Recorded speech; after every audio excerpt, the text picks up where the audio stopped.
You're listening to Big World Network.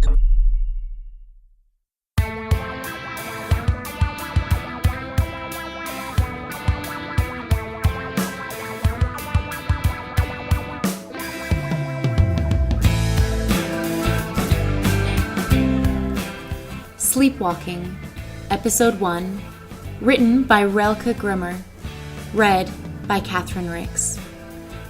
I turned the sand timer for the 27th time. As I set the wooden frame encasing the glass back on the shelf, a roar rose from the swarm of protesters who were crowded together in front of our house.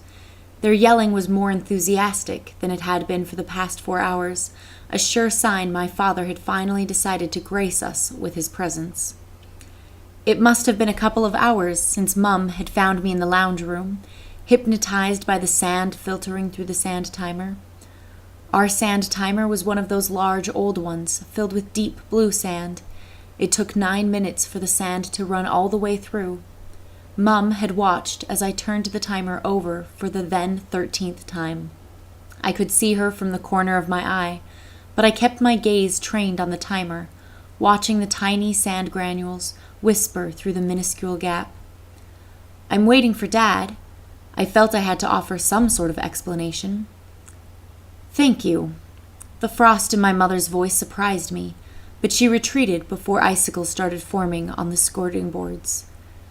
Now, thumps accompanied the protesters' cries as dull undertones. I heard the garage door glide upwards and swiftly back down again. A few moments later, Dad's whistles preceded him into the house. His oblivion infuriated me. Did he think Mum and I were stupid? He'd been playing us for fools all these years, so perhaps he did. I forced myself to take a deep breath before I left my stakeout and joined my father in the kitchen. He stood in front of the open fridge, tapping his fingers against the door. Good morning. Dad glanced over his shoulder. Hey, honey. He turned back to the fridge and removed a plate of leftover chicken, pushing the fridge door closed with his foot. He sat down at the kitchen table with the chicken and a fork. Good day? Dad asked. It started off well. I remained standing in the doorway. Dad looked out the window above the kitchen sink as he chewed on a chicken wing. When are those protesters going to give up? Honestly. Liar. I couldn't hold back any longer. I'm sorry. Liar. Kyla. Dad's round glasses slid down his nose. There's no more, is there? I continued. Pink rushed to the tips of my father's ears. He dropped his chicken wing onto his plate. What are you talking about? You knew it wasn't sustainable all along. You thought 16 years would buy you enough time. They're coming to the clinic in droves, Dad. The hospitals are overflowing. Scott was right, wasn't he? Who the hell is Scott? One of the protesters. He told me. He told you, and you believe him? Ty is in there, Dad, I snapped.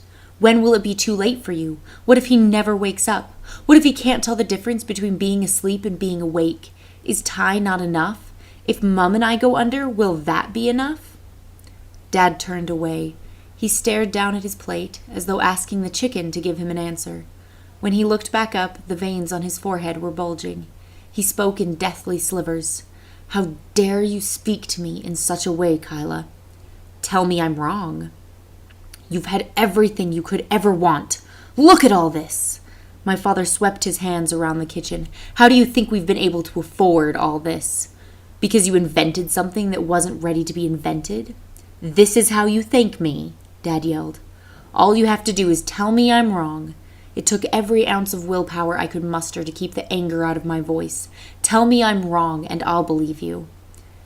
Dad drew in heavy breaths. He strode toward the kitchen door. I stood aside. He didn't look at me as he left the kitchen and headed upstairs.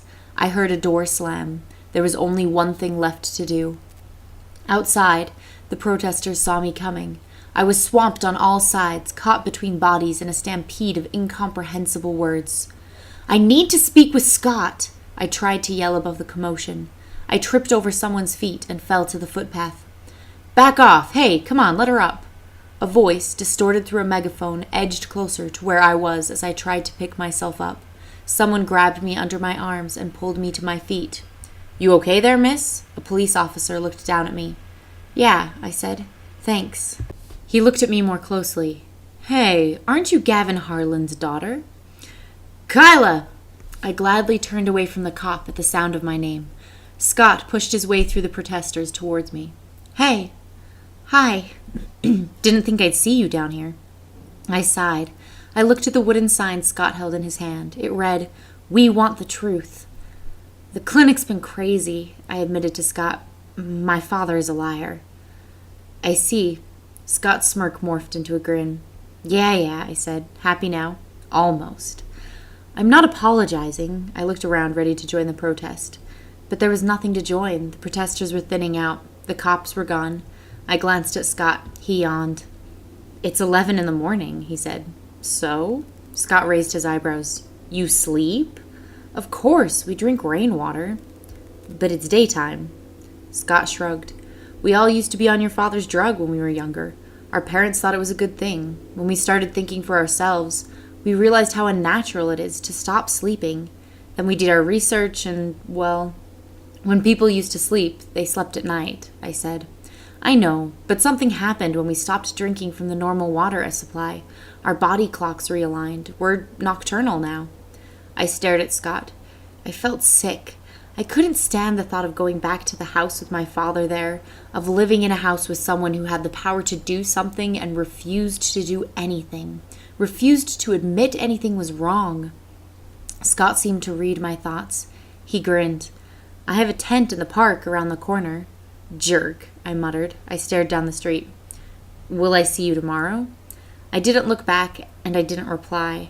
I continued down the street, wondering why on earth I felt guilty about the whole situation when it was all my father's fault, not mine.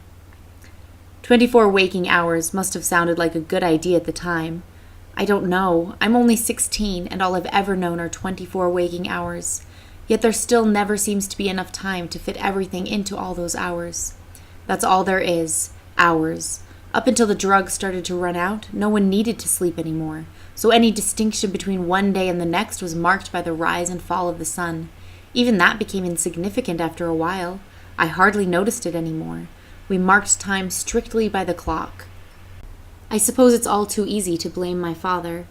He only joined the project 20 years after the initial conception, but he was responsible for the following 15 years of research and for pushing the project mainstream too early. That's why the protesters won't leave us alone.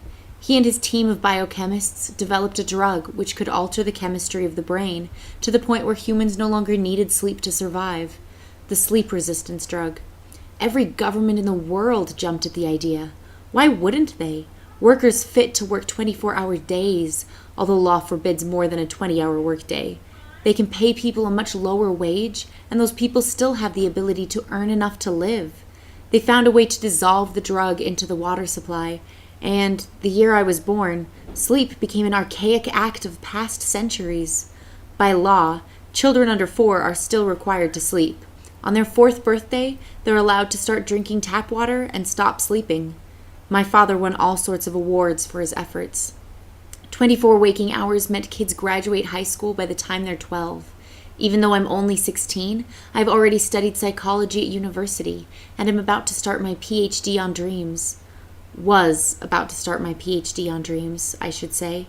As I write this, I don't know how long I have. I can't even be sure I am writing this.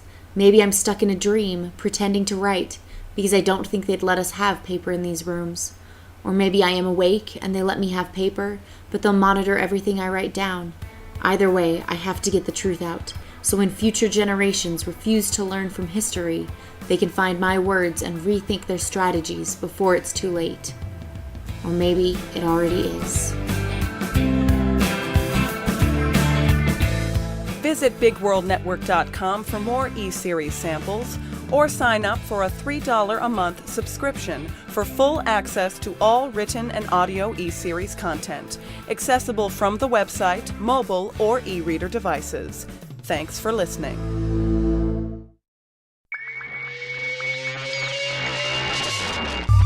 You're listening to Big World Network.